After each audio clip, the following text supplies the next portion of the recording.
네, 서비스 사업장에는 산업재해로 인한 질병이 그렇게 많지 않은 걸로 오인될 수 있는 것 같은데요.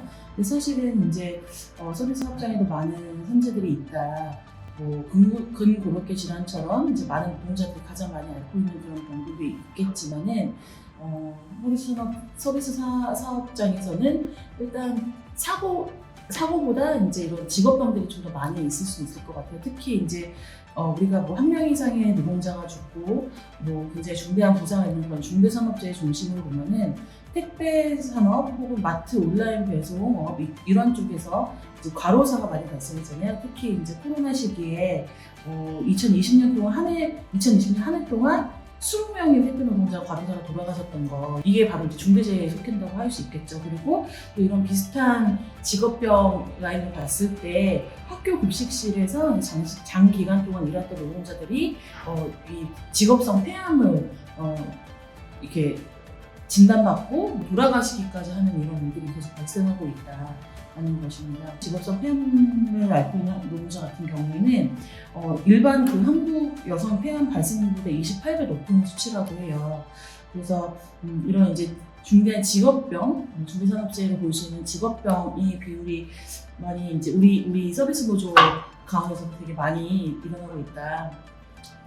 볼 수 있겠고요. 그리고 이제 최근 부각되고 있는 이제 사고 중대재해를 보면은 배달 노동자 운전 사고가 굉장히 많이 일어나는 것으로 볼 수 있습니다. 며칠 전에 기사도 났는데 코로나를 겪은 지난 3년 동안 가장 크게 변한 것이 이 배달업의 굉장히 급성장이었고, 여기에서 일하는 노동자들이 굉장히 많이 늘어났다고 알고 있는데, 근데 옛날에 5년 전까지만 해도 이 산업재해를 신청한 노동자 수가 100이 이하였는데, 근데 이 배달 노동자들의 이 산재 신청 수가 지금은 1위가 되었거든요.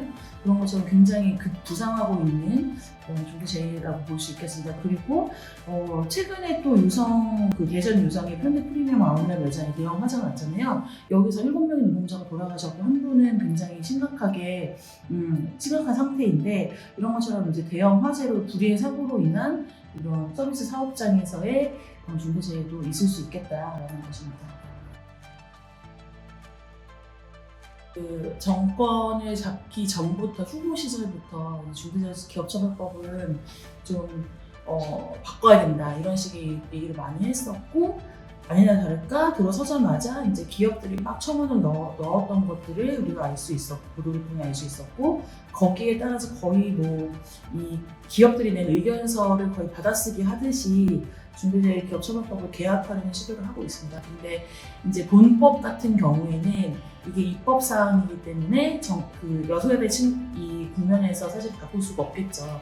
그래서 시행령을 개혁해서 중대재해 기업처벌법을 무력화하는 시도를 하고 있는 중인데요, 지금. 그중 하나가 가장 이제 서비스 노동자들에게 가장 직격이라고 볼 수 있는 것은 직업성 질병 사망을 제외하려고 하는 시도입니다. 중대재해 기업처벌법에서 말하는 중대재해는 한 명 이상의 노동자가 죽거나, 그 다음에 어떤 사고로 인한 중대한 부상이 3명 이상 발생하거나, 아니면은 질병으로 인한 노동자가 치료 기간이 몇 개월 이상이거나, 이렇게 이제 되어 있는데, 근데 이제 아까 얘기했던 것처럼 우리는 사실 직업병 비율이, 우리 서비스 연맹 가맹 조직들은 직업병으로 인한 중대재해 비율이 굉장히 많은 편인데, 중대재해로 인한 사망에서 직업성 질병 사망을 제외한다는 것입니다. 그러면 이제 과로사로 인한 사망이나 직업성 암으로 인한 사망이나 이런 것들은 중대재해 기업처벌법에서 적용이 제외되는 것이죠. 이게 굉장히 문제가 있다. 그리고 우리 서비스 노동자들은 사실은 이제 고객응대 노동자가 굉장히 많잖아요. 그래서 일터 괴롭힘 혹은 고객응대 노동자들이 갖고 있는 감정노동 폐해로 인한 어떤 문제가 생길 수 있고, 그것으로 인해서 이제 정신적 스트레스가 너무 심해서 이제 돌아가시거나 이런 분들도 계실 텐데, 이런 이제 감정노동 폐해로 인한 어떤 사망률도 이제 빠지게 되는 상황이 될 것 같습니다. 사업장에서 중대재해 중대재해가 발생했는데 그 전에 이제 사업주가 중대재해를 예방하기 위한 어떤 이제 안전보건 조치나 이런 것들을 잘 했는지 안 했는지가 이제 중대재해기업처벌법에 처벌을 받는지 여부를 결정하는 것이 되는데 이 안전보건 확보의 의무, 안전보건의 의무, 이 사업주가 해야 될 안전보건의 의무를 다 했는지 여부를 판단할 수 있는 어떤 여러 가지 관계 법령이 있을 거예요.